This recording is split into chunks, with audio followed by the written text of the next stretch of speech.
Supply Chain E-Auction Basics.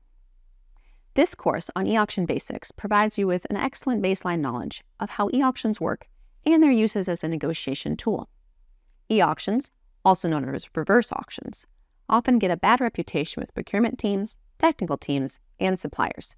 This course will explore the best uses of e-auctions, their advantages for both companies and their suppliers, evaluating potential software suppliers, basic decisions about e-auction settings, and metrics to track for an effective e-auction program. You will also learn a little bit about the psychology of e-auctions and which categories are best to exempt from e-auction. By the end of the course, you will know how to start an e-auction program in your own organization without alienating suppliers and technical teams. I'm Janice Marquardt, and I have more than 13 years of experience in utility and manufacturing supply chains.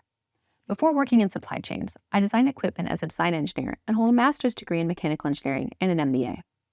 I have led supply chain teams with 4 team members and those with 150.